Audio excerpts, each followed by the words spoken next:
Shivam Toons की अनोखी दुनिया में आपका स्वागत है। चलिए सुनते हैं एक प्यारी सी कहानी। आसमान में काले घने बादल छाए हुए थे और जोरों से बिजली कड़क रही थी। गांव की चौपाल के पास ही संजय और राकेश दोनों की राशन की दुकानें आमने सामने थीं। वैसे तो दोनों दोस्त थे, लेकिन धंधे के मामले में दोनों की किस्मत बिल्कुल अलग थी। संजय की दुकान पर सुबह से शाम तक ग्राहकों की लाइन लगी रहती थी, जबकि राकेश मक्खियां मारता रहता था। राकेश बहुत सीधा इंसान था, लेकिन घर चलाने की चिंता उसे हमेशा सताती थी। अरे राकेश भाई, आज बोहनी हुई कि नहीं, या सिर्फ हवा खा रहे हो? देखो, मेरी दुकान में तो पैर रखने की जगह नहीं है। संजय भाई, किस्मत किस्मत की बात है। तुम्हारी दुकान अच्छी चल रही है, भगवान तुम्हें और बरकत दे। हमारी तो बस दाल रोटी चल जाए वही बहुत है। अरे भाई, सिर्फ किस्मत नहीं, दिमाग की बात होती है। ग्राहक को कैसे फंसाना है, ये कला हर किसी के पास नहीं होती। अब तुम्हारी दुकान को ही देख लो, सारा सामान धूल खा रहा है। सामान तो सब अच्छा है संजय भाई, बस ग्राहक मेरी दुकान की तरफ मुड़ता ही नहीं। समझ नहीं आता क्या करूं। तभी राकेश की दुकान पर गांव के सरपंच जी आए, लेकिन वो राकेश की दुकान के आगे खड़े होकर संजय को आवाज देने लगे। संजय, जरा 2 किलो चीनी और 1 पैकेट चाय पत्ती देना भाई, जल्दी करना, घर पर मेहमान आए हैं। आइए आइए सरपंच जी, अभी देता हूँ। आपके लिए तो बिल्कुल ताज़ा और बढ़िया माल रखा है। राकेश ये सब देख रहा था। उसे बुरा तो लग रहा था, लेकिन वो कुछ बोल नहीं पा रहा था। जब सरपंच चले गए तो राकेश ने अपनी दुकान का शटर गिराने का फैसला किया। आज फिर खाली हाथ घर जाना पड़ेगा। घर में राशन के पैसे भी खत्म होने को आए हैं। हे भगवान, कोई तो रास्ता दिखा। राकेश दुकान बढ़ाकर अपने घर की तरफ चल दिया। रास्ते में ठंडी हवाएं चल रही थीं और बारिश की बूंदें गिरने लगी थीं। राकेश को खाना बनाने का बहुत शौक था और उसके हाथ में जादू था। वो जब भी घर पर कुछ बनाता, महक पूरे मोहल्ले में फैल जाती थी। लेकिन इस हुनर से पैसे कैसे कमाए जाएं, ये उसे नहीं पता था।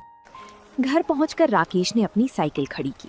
उसकी पत्नी सुधा दरवाजे पर ही खड़ी उसका इंतजार कर रही थी। आज बड़ी जल्दी आ गए जी, चेहरा इतना उतरा हुआ क्यों है? सब ठीक तो है ना? क्या ठीक रहेगा सुधा, आज पूरे दिन में सिर्फ 50 रुपए की बिक्री हुई है। संजय की दुकान पर पैर रखने की जगह नहीं थी और मेरी दुकान पर सन्नाटा पसरा हुआ था। आप हिम्मत मत हारिए, भगवान ने एक रास्ता बंद किया है तो दूसरा जरूर खोलेगा। आप हाथ मुंह धो लीजिए, मैं आपके लिए गर्मा गर्म चाय लाती हूँ। राकेश चारपाई पर बैठ गया और बाहर होती बारिश को देखने लगा। उसकी किस्मत भी इस धुंधली बारिश जैसी ही लग रही थी, जहाँ आगे का कुछ साफ दिखाई नहीं दे रहा था। बाहर बारिश तेज हो चुकी थी। मिट्टी की सौंधी खुशबू के बीच राकेश रसोई में चला गया। उदास मन को हल्का करने के लिए उसने खुद ही चाय और आलू के चटपटे पकौड़े बनाने शुरू कर दिए। जब पकौड़ों की खुशबू बाहर तक गई तो सुधा मुस्कुराती हुई रसोई में आई। वाह जी वाह, आपके हाथ के इस स्वाद का तो कोई मुकाबला ही नहीं है। गांव का बड़े से बड़ा हलवाई भी आपके आगे फेल है। अरे सुधा, इस स्वाद का क्या करूं? पेट भरने के लिए तो राशन की दुकान चलनी जरूरी है ना। लोग तारीफ तो बहुत करते हैं, लेकिन इससे घर का खर्च नहीं चलता। एक बात कहूँ जी, गुस्सा तो नहीं करोगे? अरे कहो सुधा, इस मुश्किल वक्त में गुस्सा कैसा? मन कुछ गर्मा गर्म और चटपटा खाने का करता है। अपनी दुकान में वैसे भी राशन का सामान कम ही बिक रहा है, क्यों ना हम दुकान के आगे एक छोटा सा स्टॉल लगा लें? स्टॉल? पर किस चीज का स्टॉल सुधा? हलवाई का काम तो मुझे नहीं आता और उसमें तामझाम भी बहुत है। अरे हलवाई का काम कौन कह रहा है? अपनी दुकान में मैगी के इतने सारे पैकेट पड़े हैं जो बिक नहीं रहे हैं। आप उन मैगी के पैकेट्स को निकालिए और अपनी खास मसालों वाली चटपटी मैगी बनाकर बेचना शुरू कीजिए। मुझे पक्का यकीन है आपकी मैगी का स्वाद सबको दीवाना बना देगा। मैगी? गांव के लोग मैगी खाएंगे क्या सुधा? अरे जी, आजकल के लड़के लड़कियां और शहर से आने जाने वाले लोग मैगी बहुत चाव से खाते हैं, और फिर जब आप उसमें अपने हाथ का जादू मिलाओगे तो कोई मना नहीं कर पाएगा। मैं घर के मसाले कूट कर दे दूंगी, आप बस अपनी कला दिखाना। कोशिश करने में क्या हर्ज है? ठीक है सुधा, कल सुबह मैं दुकान पर थोड़ा जल्दी जाऊंगा। एक बड़ा स्टोव और कढ़ाई का इंतजाम करता हूँ। देखते हैं ये बारिश हमारी किस्मत बदलती है या नहीं। अगली सुबह आसमान में घने काले बादल छाए हुए थे और रिमझिम बारिश शुरू हो चुकी थी। राकेश सुबह सुबह ही अपनी दुकान पर पहुंच गया था। वो अपने साथ घर से एक बड़ा स्टोव, कढ़ाई, कुछ कटी हुई सब्जियां और सुधा के हाथ के पिसे हुए खास मसाले लेकर आया था। उसने अपनी राशन की दुकान के ठीक आगे एक बड़ा छाता लगाया और उसके नीचे स्टोव सेट कर दिया। सामने की दुकान पर संजय अपनी गद्दी पर बैठा राकेश को देख रहा था। राकेश को बर्तन चमकाते देख संजय से रहा नहीं गया और वो हंसते हुए सड़क पार करके राकेश के पास आ गया। अरे राकेश भाई, ये सुबह सुबह क्या तमाशा लगा है? राशन की दुकान बंद करके क्या अब चाय पकोड़े का ठेला खोलने का इरादा है? नहीं संजय भाई, तमाशा नहीं है। दुकान में मैगी के पैकेट काफी समय से रखे थे। सोचा इस रिमझिम बारिश में लोगों को गर्मा गर्म चटपटी मैगी बनाकर खिलाई जाए। मैगी? अरे भाई, ये गांव है, यहाँ लोग सुबह सुबह भरपेट रोटी सब्जी खाते हैं। ये 2 मिनट वाली मैगी शहर के चोचले हैं, यहाँ कोई फूटी कौड़ी नहीं देगा। पैसे और समय दोनों बर्बाद कर रहे हो। कोई बात नहीं संजय भाई, कोशिश करने में क्या बुराई है। बैठो, तुम्हारे लिए एक प्लेट बनाऊं? ना बाबा ना, तुम अपनी मैगी खुद ही खाओ और खुद ही खुश रहो।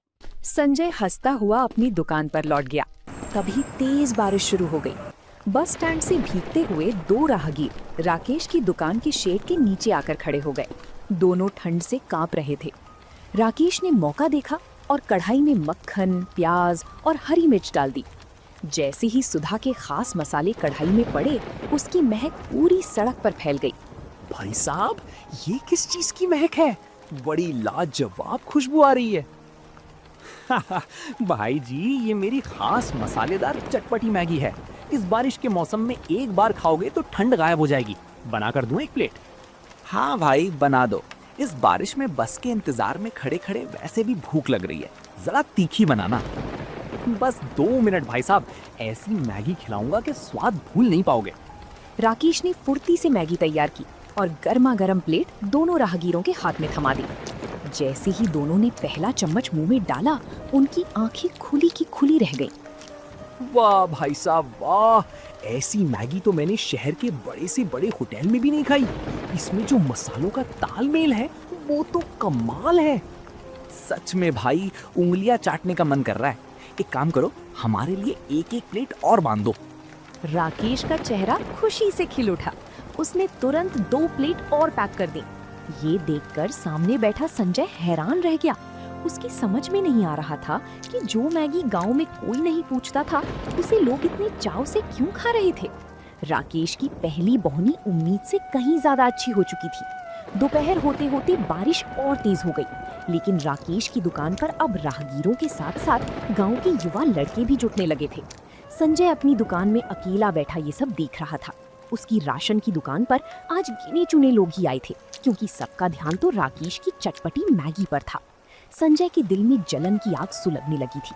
तभी गांव के रामू काका छाता तानकर संजय की दुकान पर आए। आइए रामू काका, कहिए क्या सामान निकालूं? आज तो बढ़िया बासमती चावल भी आया है। अरे नहीं संजय, सामान तो घर में है। मैं तो बस ये देखने आया था कि राकेश की दुकान पर इतनी भीड़ क्यों है, वहाँ क्या बिक रहा है? अरे काका, कुछ नहीं, वो 2 मिनट वाली नूडल्स बेच रहा है। पता नहीं लोगों की अकल कहाँ घास चरने गई है जो इसे खाने के लिए लाइन लगा के खड़े। अच्छा, खुशबू तो बड़ी अच्छी आ रही है भाई। जरा मैं भी चक्कर आता हूँ, देखूं तो सही राकेश ने क्या नया हुनर सीखा है। ये कहकर रामू काका संजय की दुकान से उठकर राकेश के पास चले गए। संजय गुस्से में लाल पीला हो गया। इस राकेश की इतनी हिम्मत!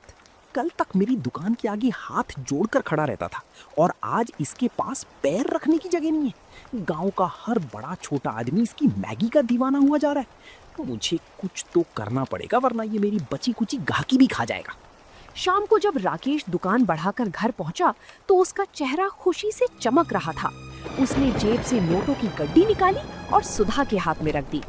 सुधा, तुम्हारा आइडिया तो बिल्कुल तीर की तरह निशाने पर लगा। आज मैगी के सारे पैकेट बिक गए और मुझे राशन की दुकान से महीने भर में जितनी कमाई नहीं होती थी, उतनी आज एक दिन में हो गई। मैंने कहा था ना जी, आपके हाथ के स्वाद की कदर एक दिन जरूर होगी। ये तो बस शुरुआत है। हाँ सुधा, लेकिन सामने संजय का चेहरा देखने लायक था। वो गुस्से में मुझे ऐसे देख रहा था जैसे मैं उसकी जमीन हड़प रहा हूँ। मुझे लगता है वो चुप नहीं बैठेगा। आप उसकी फिक्र मत कीजिए, आप ईमानदारी से अपना काम करिए। स्वाद आपके हाथ में है, किसी की जलन से आपका स्वाद कोई नहीं छीन सकता। लेकिन राकेश का डर सही था। उधर संजय अपने घर पर बैठा एक बड़ी योजना बना रहा था। अगली सुबह जब बारिश थोड़ी थमी तो संजय सीधे शहर के बड़े थोक बाजार के लिए रवाना हो गया। उसके दिमाग में रात भर यही बात घूम रही थी कि अगर राकेश मैगी बेचकर अमीर बन सकता है तो वो क्यों नहीं। उसने शहर से 5 बड़े डिब्बे मैगी, बढ़िया किस्म का मक्खन और तरह तरह के महंगे सॉस खरीदे। उसने मन ही मन सोच लिया था कि वो राकेश से बड़ी और आधुनिक दुकान लगाएगा। दोपहर तक संजय गांव वापस आ गया। उसने अपनी दुकान के बाहर एक चमचमाती हुई नई स्टील की टेबल लगवाई, एक बड़ा गैस चूल्हा रखवाया और एक बड़ा सा बोर्ड टांग दिया जिस पर लिखा था संजय मैगी पॉइंट। राकेश अपनी दुकान के आगे कढ़ाई चढ़ा रहा था। उसने जब संजय की ये नई तैयारी देखी तो हैरान रह गया। अरे संजय भाई, ये तो बहुत बढ़िया बात है। तुमने तो बहुत बड़ा स्टॉल लगा लिया, बधाई हो तुम्हें। बधाई अपने पास रखो राकेश भाई। अब तुम्हारी वो साधारण सी मैगी का खेल खत्म होने वाला है। देखो, मैं शहर से असली मक्खन और विदेशी सॉस लेकर आया हूँ। अब गांव वाले तुम्हारी वो सूखी मैगी छोड़कर मेरी वीआईपी मैगी खाएंगे। संजय भाई, बाजार बहुत बड़ा है, ग्राहक किसी एक का नहीं होता। तुम भी कमाओ, हम भी कमाएंगे। भगवान सबको बरकत दे। बरकत तो अब सिर्फ मेरी दुकान पर होगी। अभी देखना, जैसे ही मैं चूल्हा जलाऊंगा तुम्हारी दुकान के सारे ग्राहक दौड़कर इधर आ जाएंगे। पैसे के आगे तुम्हारा वो देसी जुगाड़ टिक नहीं पाएगा। संजय ने तुरंत अपने नौकर को आवाज दी और जोर जोर से बर्तन खड़काने लगा ताकि पूरे बाजार का ध्यान उसकी तरफ आ जाए। बाजार में आने जाने वाले लोग संजय की इस नई और बड़ी दुकान को देखकर रुकने लगे। गांव के मुखिया जी के भाई महेंद्र सिंह भी वहां से गुजर रहे थे। अरे संजय, ये क्या नया काम शुरू कर दिया? राशन का धंधा मंदा हो गया क्या? आइए महेंद्र भैया, राशन तो चल ही रहा है, लेकिन अब गांव वालों को शहर का असली स्वाद चखाने के लिए ये स्पेशल स्टॉल खोला है। बैठिए, आपके लिए शहर की खास मसालों वाली मैगी बनाता हूँ। संजय ने महेंद्र सिंह को बिठाया और पूरी ताकत से मैगी बनाने में जुट गया। आसमान में फिर से काले बादल घिर आए और रिमझिम बारिश होने लगी। संजय की दुकान पर 4-5 लोग इकट्ठा हो गए थे जो ये देखने आए थे कि शहर वाले मसालों का स्वाद कैसा होता है। संजय ने कढ़ाई में सब्जियां, नूडल्स और वो सारे सॉस डाल दिए जो वो शहर से लाया था। उसने मैगी को दिखने में तो बहुत खूबसूरत बना दिया, लेकिन उसे खाना बनाने का कोई तजुर्बा नहीं था। उसे ये अंदाजा ही नहीं था कि नमक, मिर्च और मसालों का सही तालमेल क्या। पहली प्लेट महेंद्र सिंह के सामने परोसी। लीजिए महेंद्र भैया, खाइए। ऐसी मैगी पूरे इलाके में कहीं नहीं मिलेगी। महेंद्र सिंह ने बड़े चाव से एक निवाला मुंह में रखा, लेकिन मुंह में डालते ही उनका चेहरा अजीब सा बन गया। उन्होंने मुश्किल से उसे निगला और तुरंत पानी की तरफ हाथ बढ़ाया। थू थू, अरे संजय, ये क्या बना दिया है तुमने? इसमें तो सिर्फ खट्टापन और कड़वा स्वाद आ रहा है। मैगी तो पूरी तरह गल चुकी है और मसालों का कोई अता पता ही नहीं है। ऐसा कैसे हो सकता है भैया? मैं तो शहर के सबसे महंगे सॉस और असली मक्खन का इस्तेमाल कर रहा हूँ। जरा दोबारा चक्कर देखिए। अरे भाई, महंगे सामान से स्वाद नहीं आता, स्वाद हाथ के हुनर से आता है। तुमने तो पूरा मूड खराब कर दिया। पैसे कमाने के चक्कर में लोगों की सेहत खराब करोगे क्या? पास खड़े दूसरे ग्राहकों ने भी जब सुना तो उन्होंने संजय की दुकान से कदम पीछे खींच लिए। ठीक उसी समय सामने राकेश की दुकान से सुधा के कूटे हुए मसालों और असली देसी तड़के की महक उड़ती हुई आई। वो महक इतनी लाजवाब थी कि महेंद्र सिंह खुद को रोक नहीं पाए। भाई, खुशबू तो असली उधर से आ रही है। चलो भाई, राकेश की दुकान पर ही चलते हैं। वहाँ कम से कम तसल्ली का खाना तो मिलता है। महेंद्र सिंह और उनके साथ खड़े सभी लोग संजय की दुकान छोड़कर राकेश की स्टॉल की तरफ चल दिए। संजय हाथ में कड़छी पकड़े अपनी खाली दुकान में खड़ा रह गया। उसकी जलन अब गुस्से और लाचारी में बदलने लगी थी। अरे राकेश भाई, जल्दी से एक प्लेट अपनी वो कड़क मसाले वाली मैगी लगाओ। सामने संजय ने तो शहर के सॉस के नाम पर पूरा मुंह कड़वा कर दिया। ऐसा मत कहिए महेंद्र भैया, संजय भाई ने तो अभी नया नया काम शुरू किया है। धीरे धीरे हाथ साफ हो जाएगा। आप रुकिए, आपके लिए गर्मा गर्म मैगी लाता हूँ। राकेश ने बिना किसी देरी के मैगी बनाई। कुछ ही मिनटों में भाप उड़ती हुई लाजवाब मैगी महेंद्र सिंह के सामने थी। महेंद्र सिंह ने पहला चम्मच मुंह में रखा और उनके चेहरे पर सुकून आ गया। वाह राकेश, इसे कहते हैं असली स्वाद। मसालों का ऐसा संतुलन तो सिर्फ किसी उस्ताद के हाथ में ही हो सकता है। तुम्हारी इस मैगी के आगे शहर के बड़े बड़े ढाबे फेल हैं।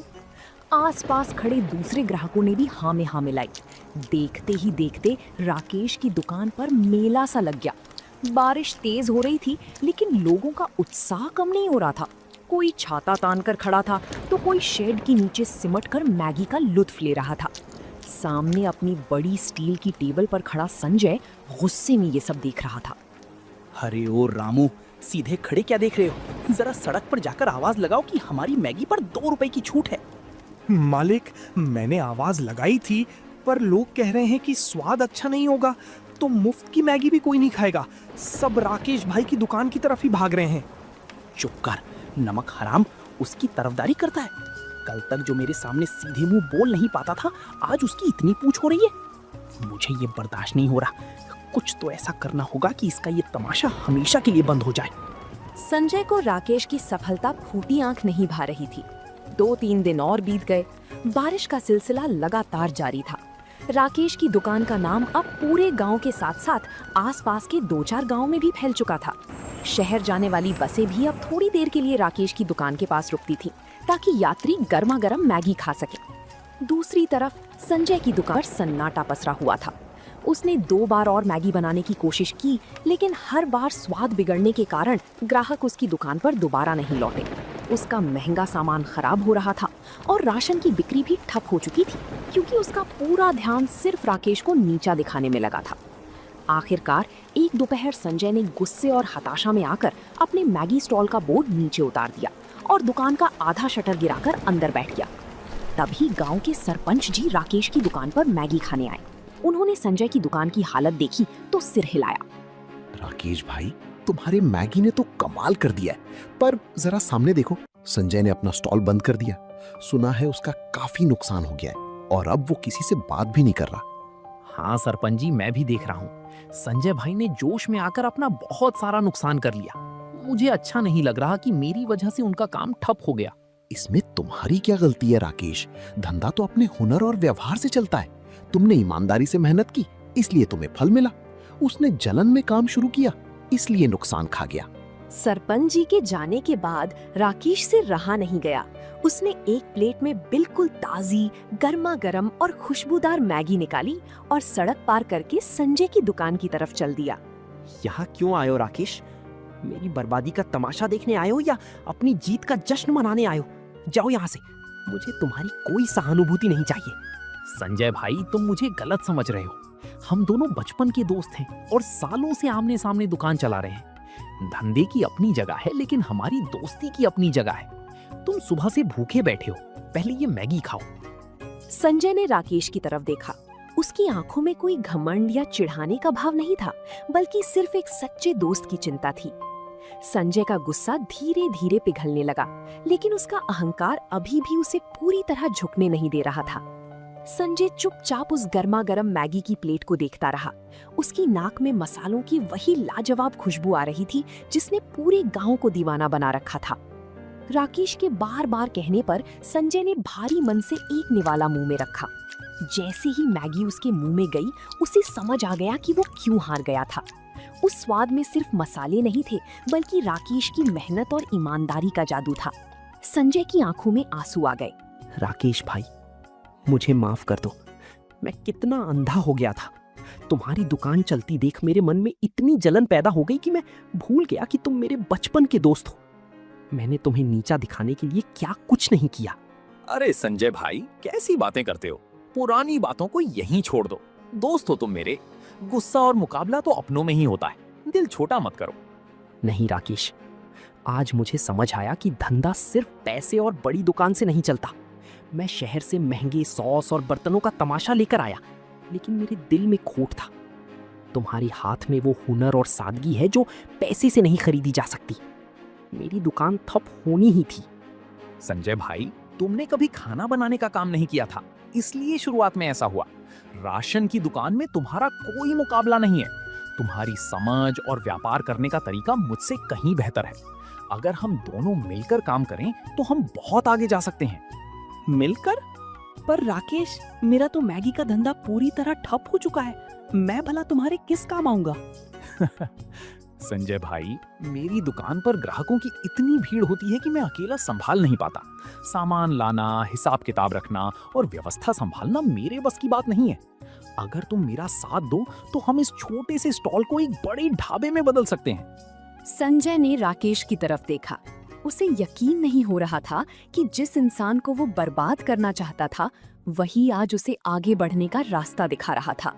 संजय का सारा अहंकार और जलन हमेशा के लिए खत्म हो चुका था। कुछ ही दिनों में बाजार का नजारा पूरी तरह बदल गया। अब संजय और राकेश की दुकानें आमने सामने प्रतिद्वंद्वी की तरह नहीं, बल्कि एक होकर चल रही थीं। दोनों ने मिलकर अपनी एक बड़ा सुंदर स्टॉल लगा लिया। अब उस जगह का नया नाम था जय वीरू मैगी पॉइंट। संजय अपनी व्यापारिक बुद्धि का पूरा इस्तेमाल कर रहा था। वो शहर से सीधे मैगी के बड़े थोक कट्टे और ताज़ा सब्जियां कम दामों में लेकर आता, जिससे मुनाफे में बढ़ोतरी होने लगी। वहीं राकेश अपनी कढ़ाई के सामने खड़ा होकर पूरे दिल से चटपटी मैगी बनाता था। शाम का समय था, तेज बारिश हो रही थी और शेड के नीचे ग्राहकों की भारी भीड़ जमा थी। संजय काउंटर पर बैठकर फटाफट टोकन काट रहा था और ग्राहकों से हंसकर बात कर रहा था। आइए प्रधान जी, बैठिए बैठिए, आपके लिए स्पेशल मसाले वाली मैगी तैयार हो रही है। आज राकेश भाई बैठकर फटाफट टोकन काट रहा था और ग्राहकों से हंसकर बात कर रहा था। आइए प्रधान जी, बैठिए बैठिए, आपके लिए स्पेशल मसाले वाली मैगी तैयार हो रही है। आज राकेश भाई ने मसालों में कुछ नया तड़का लगाया है। अरे संजय भाई, जब से तुम दोनों साथ आए हो, दुकान की रौनक ही बदल गई है। अब ना तो भीड़ में इंतजार करना पड़ता है और स्वाद तो पहले से भी लाजवाब हो गया है। ये सब राकेश भाई के हाथ का जादू है प्रधान जी, मैं तो बस व्यवस्था संभाल रहा हूँ। रात को जब दुकान बंद हुई तो दोनों दोस्त काउंटर पर बैठकर हिसाब करने लगे। आज की कमाई पिछले सारे रिकॉर्ड तोड़ चुकी थी। संजय ने पैसे गिनकर 2 बराबर हिस्सों में बांटे। राकेश भाई, आज मुझे समझ आया कि जब दो दोस्त जलने की बजाय एक दूसरे का हाथ थाम लेते हैं तो तरक्की 2 गुनी रफ्तार से होती है। तुमने मुझे डूबने से बचा लिया। संजय भाई, तरक्की तो इस बारिश और तुम्हारी समझदारी की वजह से हुई है। अकेले तो मैं सिर्फ कढ़ाई हिलाता रह जाता। तुमने इसे असली व्यापार बनाया है। गांव की वो छोटी सी दुकान अब केवल चटपटी मैगी का केंद्र नहीं थी, बल्कि वो 2 दोस्तों की अटूट एकता और मेहनत की एक जीती जागती मिसाल बन चुकी थी, जिसका स्वाद पूरे इलाके के लोग कभी नहीं भूल सकते थे। तो दोस्तों, आप लोगों को ये कहानी कैसी? हमारे वीडियो देखने के लिए धन्यवाद। ऐसे ही और मजेदार वीडियो के लिए सब्सक्राइब करें, लाइक, कमेंट और शेयर करना ना भूलें। मिलते हैं अगले रोमांच में।